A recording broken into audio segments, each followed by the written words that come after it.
Hi, everyone, and welcome back to For Heaven's Sake, I'm your co-host, Kaylin Jones. And I'm Jenny Morgan, and we are on episode 23 Three. of our Advent series. Happy Christmas, Christmas Eve. Merry Christmas, Christmas Eve. Christmas Eve Eve. Merry Christmas Eve Eve. Merry Christmas Eve Eve. Yeah. Merry Christmas to So the 23rd, you. we always go to my mom's house to enjoy family time. That's where you're at today. Build gingerbread houses, and we do all the Christmassy things, enjoy Christmas dinner, and then we wake up Christmas Eve morning and pretend like it's Christmas with my mom so that we can do it all over again with our kids on Christmas Day. Oh. Yeah, it's a special little time. So as you get close to this end of the Christmas season, enjoy your family. I think we're coming back from Boston. On the 23rd? Yeah. Hmm. I think we'll be back from Boston. So, obviously pre-recorded. No, I'm there now on yeah, an airplane. while you're here talking. No, it's great. So, enjoy your family time. But continue to think about what the next few days bring.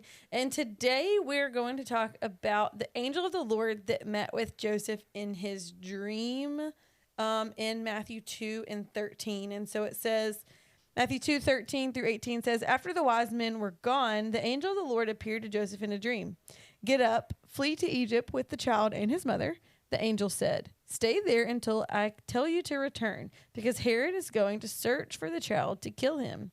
That night, Joseph left for Egypt with the child and his mother, and Mary his mother, and they stayed there until Herod's death. This fulfilled what the Lord had spoken through the prophet. I called my son out of Egypt. Herod was furious when he realized that the wise men had outwitted him. He sent soldiers to kill all the boys in and around Bethlehem who were 2 years old and under. Based on the wise men's report, Sorry. God bless you. Thank you. I was trying to hold it in It's really okay. bad, but it just made it worse. I'll start this next part. Herod was furious when he realized that the wise men had outwitted him. He sent soldiers to kill all the boys in and around Bethlehem who were 2 years old and under, based on the wise men's report of the star's first appearance.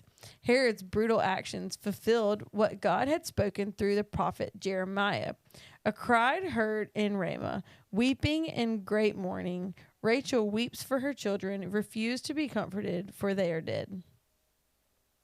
And the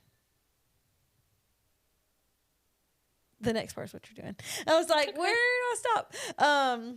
And so we've talked over and over again about Joseph's responsibility as the earthly father of the Messiah.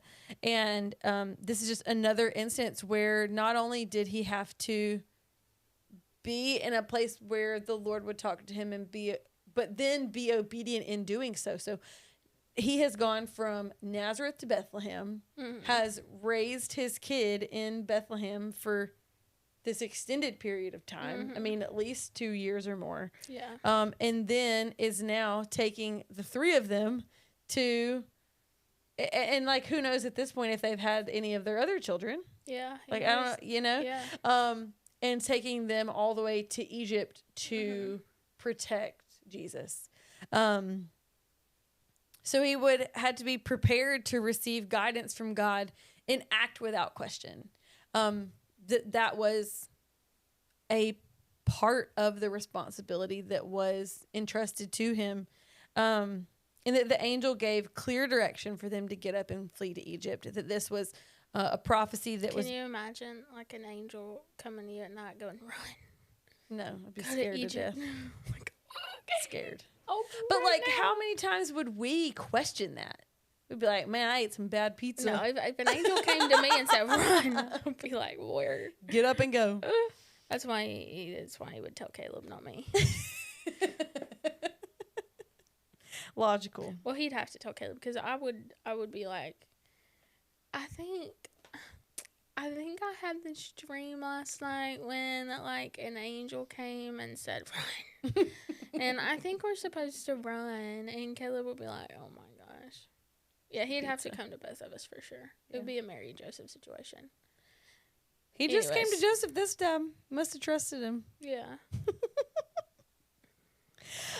And so this calls back to Israel in its infancy, rising up in Egypt.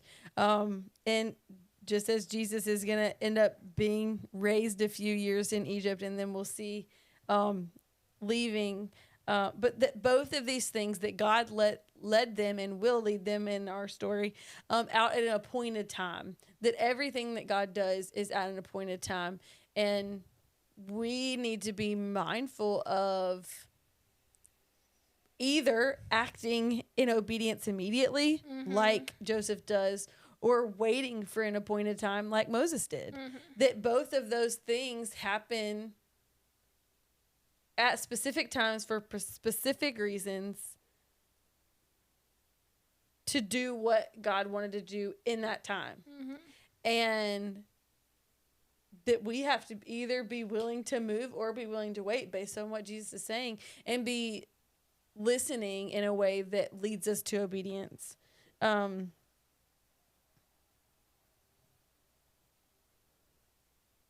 That poor mamas, though. That would be so hard. Like the death of their babies.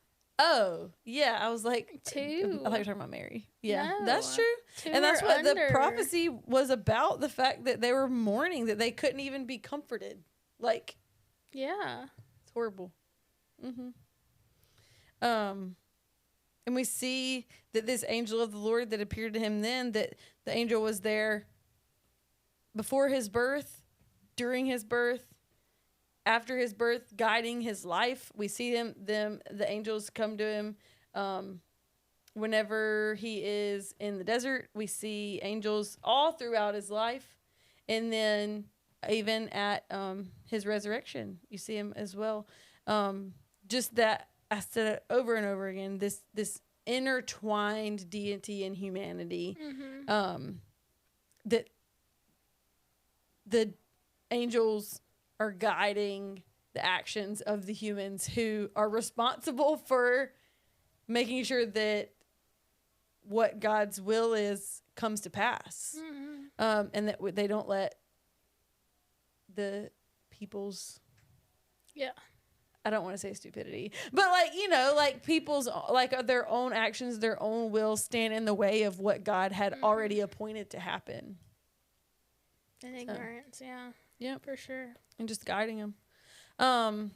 So that's all I have for this episode, talking about Joseph, and the dream that he had to take Jesus to Egypt in order to flee King Herod and his decree. So we're going to learn a little bit about what that's like, him leaving Egypt, and wrapping up our Christmas story, our Advent series. So join us next time on For Heaven's Sake. See You Then. Bye. 24.